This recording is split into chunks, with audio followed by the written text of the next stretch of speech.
श्री वजूभाई वाला, श्री विजयभाई रूपाणी,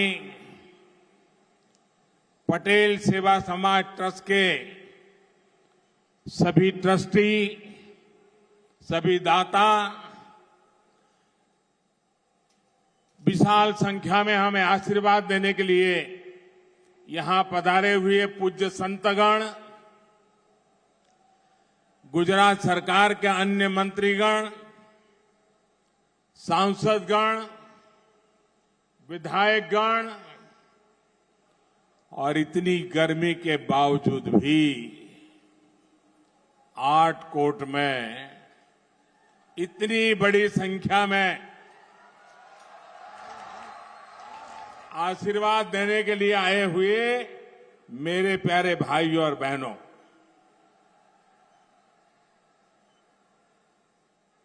मुझे खुशी है कि आज यहां Matoshree KDP multi specialist hospital का शुभारंभ हुआ है।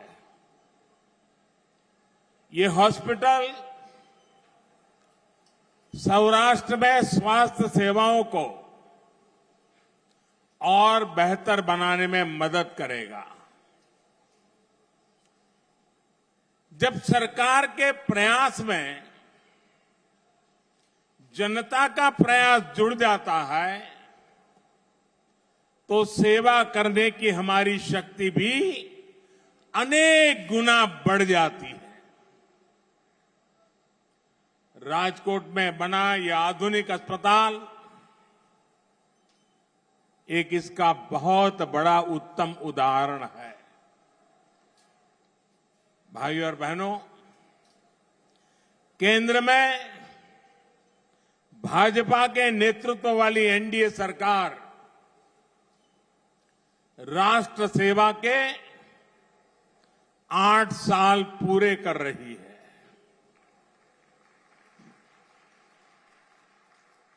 8 વર્ષ પહેલા તમે બધા મને વિદાય આપી હતી,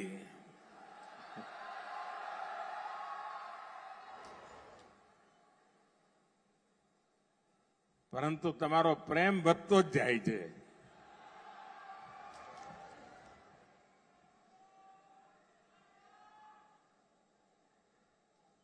आज जब गुजरात की धरती पर आया हूं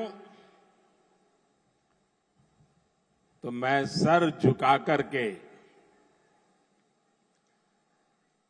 गुजरात के सभी नागरिकों का आदर करना चाहता हूं। आपने मुझे जो संस्कार दिए, आपने मुझे जो शिक्षा दी,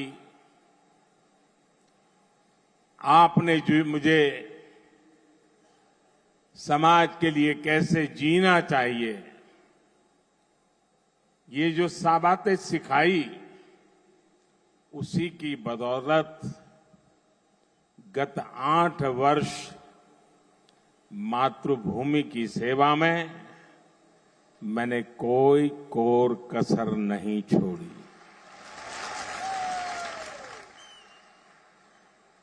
ये आप ही के संस्कार है, इस मिट्टी के संस्कार है। पूज्य बापू और सरदार वल्लभ भाई पटेल की इस पवित्र धरती के संस्कार है कि 8 साल में गलती से भी ऐसा कुछ नहीं होने दिया है, न ऐसा कुछ किया है जिसके कारण आपको या देश के किसी नागरिक को अपना सर झुकाना पड़े। इन वर्षों में हमने गरीब की सेवा, सुशासन और गरीब कल्याण को सर्वोच्च प्राथमिकता दी है। सबका साथ, सबका विकास, सबका विश्वास और सबका प्रयास, इस मंत्र पर चलते हुए हमने देश के विकास को नई गति दी है। इन 8 सालों में हमने पूज्य बापू और सरदार पटेल के सपनों का भारत बनाने के लिए ईमानदार प्रयास किए हैं। पूज्य बापू एक ऐसा भारत चाहते थे जो हर गरीब, दलित, वंचित, पीड़ित, हमारे आदिवासी भाई बहन, हमारी माताएं बहनें, उन सबको सशक्त करे। जहां स्वच्छता और स्वास्थ्य जीवन पद्धति का हिस्सा बने, जिसका अर्थतंत्र स्वदेशी समाधानों से समर्थ हो। साथियों, 3 करोड़ से अधिक गरीबों को पक्के घर, 10 करोड़ से अधिक परिवारों को खुले में शौच से मुक्ति, 9 करोड़ से अधिक गरीब बहनों को धुएं से मुक्ति, 2.5 करोड़ से अधिक गरीब परिवारों को बिजली कनेक्शन, 6 करोड़ से अधिक परिवारों को नल से जल, 50 करोड़ से अधिक भारतीयों को 5 लाख रुपए तक मुफ्त इलाज की सुविधा। ये सिर्फ आंकड़े नहीं है मेरे भाइयों बहनों, ये सिर्फ आंकड़े नहीं है, बल्कि गरीब की गरिमा सुनिश्चित करने के हमारे कमिटमेंट के ये प्रमाण है, प्रमाण। साथियों, भाइयों और बहनों, गरीबों की सरकार होती है तो कैसे उसकी सेवा करती है, कैसे उसे सशक्त करने के लिए काम करती है, ये आज पूरा देश देख रहा है। 100 साल के सबसे बड़े संकट काल में, कोरोना महामारी के इस समय में भी देश ने ये लगातार अनुभव किया है। महामारी शुरू हुई तो गरीब के सामने खाने पीने की समस्या हुई तो हमने देश के अन्न के भंडार देशवासियों के लिए खोल दिए। हमारी माताओं बहनों को सम्मान से जीने के लिए जनधन बैंक खाते में सीधे पैसे जमा किए, किसानों और मजदूरों के बैंक खाते में पैसे जमा किए, हमने मुफ्त गैस सिलेंडरों की भी व्यवस्था की ताकि गरीब के घर की रसोई चलती रहे, उसका घर का चूल्हा कभी बुझ न पाए। जब इलाज की चुनौती बढ़ी तो हमने टेस्टिंग से लेकर ट्रीटमेंट की सुविधाओं को गरीब के लिए सुलभ कर दिया। जब वैक्सीन आई तो हमने सुनिश्चित किया कि हर भारतीय को वैक्सीन लगे, मुफ्त लगे। તમારા બધાના વેક્સિન लाग्या છે ને? ટીકાકરણ થઈ ગયું છે ને? કોઈને કાણી પાઈ આપવી પડી છે? 1 રૂપિયો ખર્ચવો પડ્યો છે?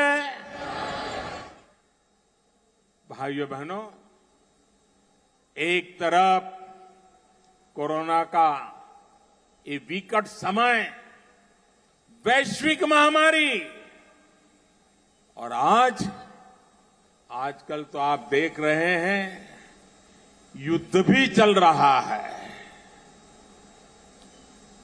टीवी पर आधा समय युद्ध की खबरें हर किसी को चिंतित करती है। इन परिस्थितियों में भी हमने निरंतर प्रयास किया कि हमारे गरीब भाई बहन को, हमारे मिडिल क्लास को, मध्यम वर्ग के भाई बहनों को मुश्किल का सामना करना न पड़े। अब हमारी सरकार सुविधाओं को 100% नागरिकों तक पहुंचाने के लिए अभियान चला रही है। जो जिस बात का हकदार है उसे उसका हक मिलना चाहिए।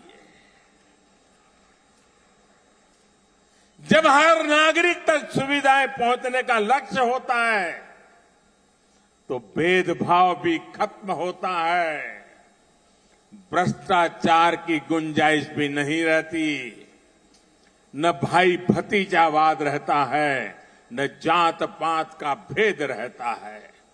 इसलिए हमारी सरकार मूलभूत सुविधाओं से जुड़ी योजनाओं को सैचुरेशन तक 100% तक पहुंचाने में जी जान से जुटी हुई है। राज्य सरकारों को भी हम लगातार इस काम के लिए प्रेरित कर रहे हैं, सहायता कर रहे हैं।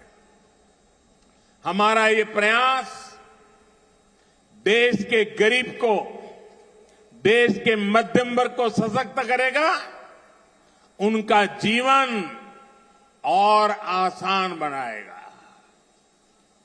અને આજે જ્યારે અહીંયા જસદણમાં પહેલું સુપર સ્પેશિયાલિટી अस्पताल અને આટકોટમાં અને મને આવ્યો તો હોસ્પિટલ જોવા જવાનો અવસર મળ્યો, બધા દાતાઓનો દર્શન કરવાનો મોકો મળ્યો, ટ્રસ્ટીઓને મળવાનો મોકો મળ્યો અને ટ્રસ્ટીઓ મને કહ્યું છું સાહેબ પાછું વળીને જોતા જ નહીં, અહીં કોઈ પણ આવશે ને ક્યારેય પાછો નહીં જાય। આ ટ્રસ્ટીઓના શબ્દો, એમની ભાવના અને એક આધુનિક હોસ્પિટલ આપણા ઘર આંગણે। હું ભરતભાઈ બોગરાને, પટેલ સેવા સમાજના સૌ સાથીઓને જેટલા અભિનંદન આપું એટલા ઓછા છે। પટેલ સેવા સમાજે સમર્પિત ભાવથી આજે જે એક મોટું કામ કર્યું છે એના માટે આપ સૌ અભિનંદનના અધિકારી છો અને આમાંથી પ્રેરણા લઈને અનેક લોકો समाज માટે કંઈ ને કંઈ કરવાની ઈચ્છા રાખશે। સામાન્ય રીતે કોઈ કારખાનાનું ઉદ્ઘાટન કરવા ગયા હોઈએ,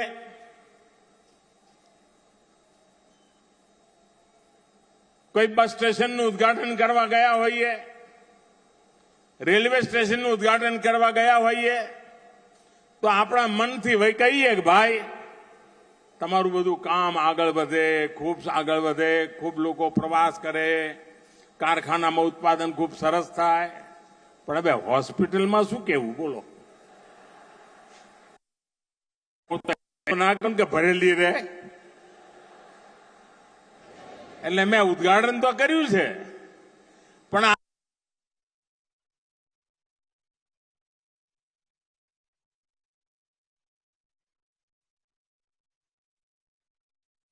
गुजरात पर प्रधानमंत्री नरेंद्र मोदी, राजकोट में अस्पताल का तोहफा गुजरात वासियों को पीएम मोदी ने दिया।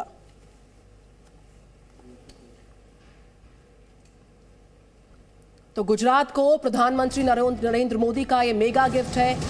तो प्रधानमंत्री गुजरात के दौरे पर आज, साथ ही साथ आज केंद्रीय गृह मंत्री अमित शाह भी गुजरात के दौरे पर हैं। पीएम मोदी ने साफ तौर पर कहा कि जो युद्ध की तस्वीरें हैं वो परेशान करती हैं, लेकिन साथ ही साथ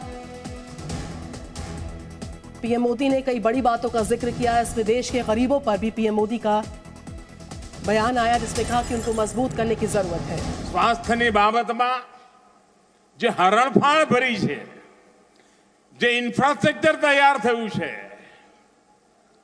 જે સ્તર પર કામ કરવામાં આવી રહ્યું છે, હું ભૂપેન્દ્રભાઈને, એમની પૂરી ટીમને હૃદયથી અનેક અનેક અભિનંદન આપું છું। અને આનો લાભ ગુજરાતને ખૂણે ખૂણે સામાન્યમાં સામાન્ય માનવીને પણ મળવાનો છે. અને આજે અમારું આ આટકોટ તો જગ્યા એવી કે આજુબાજુના 3-4 જિલ્લાને એમ લાગે કે અમારું પાસે જ છે. બધા થવડા નીકળ્યા કે અડધા પોણા કલાક 2 કલાકમાં પહોંચ્યા ભેગા છીએ. આપ તો જાણો છો હવે આપણા ત્યાં રાજકોટમાં ગુજરાતને જે એમ્સ મળી છે એનું કામ રાજકોટમાં તેજ ગતિથી ચાલી રહ્યું છે. થોડા દિવસ પહેલા હું જામનગર આવ્યો હતો અને જામનગરમાં વિશ્વનું ટ્રેડિશનલ મેડિસિનનું મોટું સેન્ટર WHO દ્વારા આપણે જામનગરમાં એનો શિલાન્યાસ કર્યો છે. આ બાજુ જામનગરમાં આયુર્વેદ, અહીંયા રાજકોટમાં મારું એમ્સ અને હવે અમારું આમાં આટકોટમાં. આ બાપુડી વત પડી ગયો તમારે તો.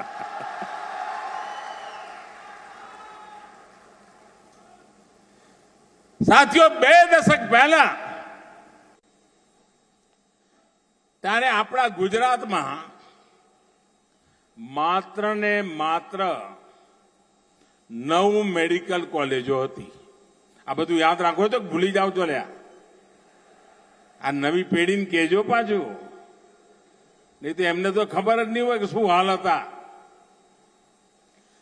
માત્ર 9 મેડિકલ કોલેજો અને ડોક્ટર બનવાની ઈચ્છા કેટલા બધાની હોય ત્યારે માંડ 1100 બેઠકો હતી જેમાંથી ડોક્ટર માટે ભણી શકે. આવડું મોટું ગુજરાત 2001 પહેલા 1100 બેઠક. અને તમને જાણીને આનંદ થશે ભાઈઓ કે આજે સરકારી અને પ્રાઇવેટ મેડિકલ કોલેજો મળીને 30 મેડિકલ કોલેજ એકલા ગુજરાતમાં છે. અને એટલું જ નહીં, ગુજરાતમાં પણ અને દેશમાં પણ દરેક જિલ્લામાં એક મેડિકલ કોલેજ બનાવવાની ઈચ્છા છે. MBBS અને PG એની મેડિકલ સીટો એક જમાનામાં 1100, આજે 8000 સીટો છે. 8000. Presenting B News app, available on Google Play and App Store. Download it now.